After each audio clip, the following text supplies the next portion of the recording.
সিলেট জেলা আওয়ামী লীগের উদ্যোগে বিশাল জয় বাংলার মিছিল। তারা স্লোগান ধরেছে, শেখ হাসিনা ভয় নাই, রাজপথ ছাড়ি নাই, শেখ হাসিনা আসবে, বাংলাদেশ আসবে।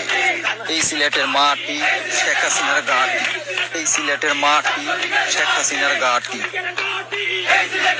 গ্রহণযোগ্য নির্বাচন হবে না, আবার কইেন না যে আবার আমি আওয়ামী লীগ করি। আওয়ামী লীগ একটা বড় দল, তাছাড়া গ্রহণযোগ্য নির্বাচন হয় কেমনে? সারা জীবন শুনে এসেছি আওয়ামী লীগ বিএনপি দুইটা বড় দল, এ হয়তো বা মাঠে এখন নাই, তাকে আনতে হবে। হচ্ছে গিয়ে ভাই, এরা আমাদের মতোই বয়সের ছেলে পেলে, এরা এক সময় ডাল ভাত খাইতো, এখন ওরা প্রাডো, বিভিন্ন বড় বড় গাড়ি, ল্যান্ড ক্রুজার, তারপর হচ্ছে আপনি হেলিকপ্টারে চলাফেরা করে। এদের হাজার হাজার শত শত কোটি টাকা কোথা থেকে পাইছে, আগে সে উৎসটা বের করা দরকার। এরা দেশকে ভালোবাসে না, এরা শুধু টাকাকে ভালোবাসে। এরা দেশকে বিক্রি করে ফেলবে ভাই। এদের কাছে যদি দেশ যায়, দেশ ধ্বংস হবে অতি শীঘ্রই। দেশের নির্যাতনের মাত্রা সবচেয়ে বেশি হচ্ছে আওয়ামী লীগের উপর।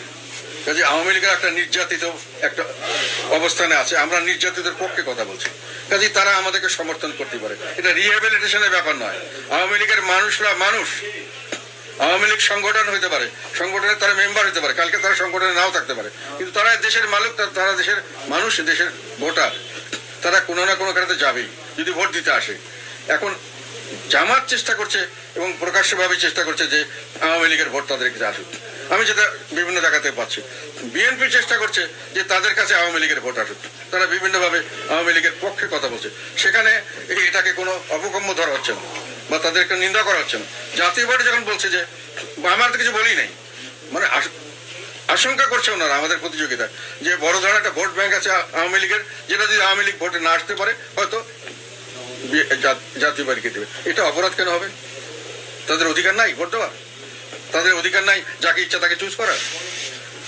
তারা রিহেবিলিট হবে কেন? তারা কি এই দেশের থেকে তাদেরকে বাতিল করতে হয়েছে?